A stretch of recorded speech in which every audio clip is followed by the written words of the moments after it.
महागठबंधन का देखा जा रहा है वो वाकई ही भाजपा की बी टीम के रूप में आरजेडी काम कर रही है। सहनी जी को डिप्टी सीएम अनाउंस कर दिया।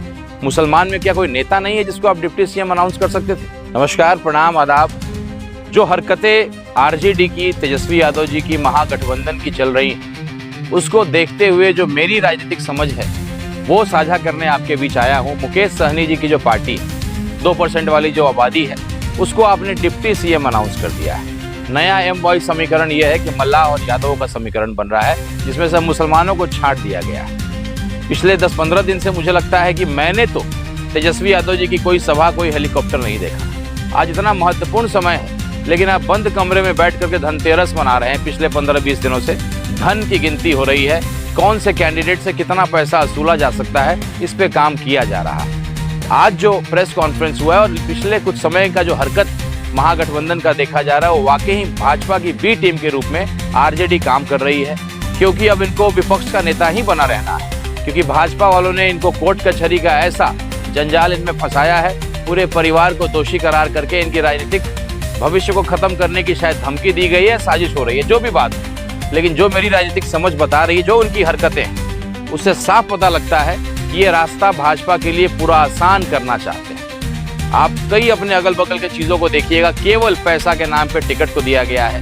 बात आप मधुबन की कर लें, कौन कैंडिडेट वहाँ बेहतर होता, बगल में आप शिवहर की कर लें, या अगल बगल जो हम लोग देखते हैं, पूरा भाजपा के लिए मैदान को खाली किया जा रहा है। आरजेडी वाले, महागठबंधन वाले भाजपा के लिए रास्ता को साफ कर रहे हैं। शायद जो मेरी समझ बता रही है कि उनको कोर्ट कचहरी, IRCTC मामला में ऐसा फंसाया गया है कि उनको जो है आजीवन कोई ना कोई सजा ऐसा किया जाए ताकि उनका पॉलिटिकल कैरियर स्टॉप हो जाए। उसको बचाने के लिए इन्होंने भाजपा का रास्ता आसान कर दिया है। और अंततः जो मैंने एक फैसला देखा प्रेस कॉन्फ्रेंस में कि मुकेश सहनी जी को डिप्टी सीएम अनाउंस कर दिया।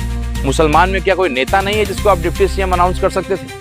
आप MIM को बी टीम बोलते हैं और आपकी सारी हरकतें पिछले 15 से 20 दिनों में जो आरजेडी की हरकतें हैं, उसके नेता तेजस्वी यादव जी की जो हरकतें हैं, वो साफ बता रही है कि आप भाजपा के लिए काम कर रहे हैं। आप 20-20 सीटों पे आमने सामने चुनाव लड़ रहे हैं और आप कहते हैं कि भाजपा को चुनाव हरा दीजिएगा। ये साफ जनता देख रही है कि बी टीम का काम कौन कर रहा है।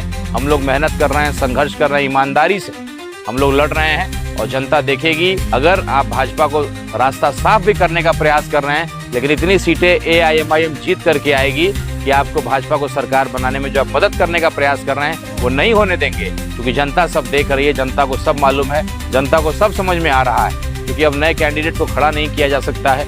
जो स्थिति है उसी में बेहतर तरीके से अपने काम को करना मैं अपील करना चाहूँगा बिहार की जनता से कि AIMIM के जितने भी हमारे कैंडिडेट हैं उनको आप जिताने का प्रयास करिए कि तेजस्वी यादव जी और उनकी पार्टी भाजपा को सरकार में लाने के लिए हर संभव प्रयास कर रही है। और पैसा कितना वसूला जा सके उसके लिए काम हो रहा है, पूरी तरीके से अपने आप को जो है केस से बचाने के, क्योंकि पूरे परिवार का केस चल रहा है सुप्रीम कोर्ट में और भाजपा वालों ने जो है उनको पूरा फंसा लिया है। तो उनके परिवार की समस्या के चलते क्या हम बिहार की जनता को धकेल दें, अंधकार में, गड्ढे में धकेल दें? ये कहीं से भी उचित नहीं है।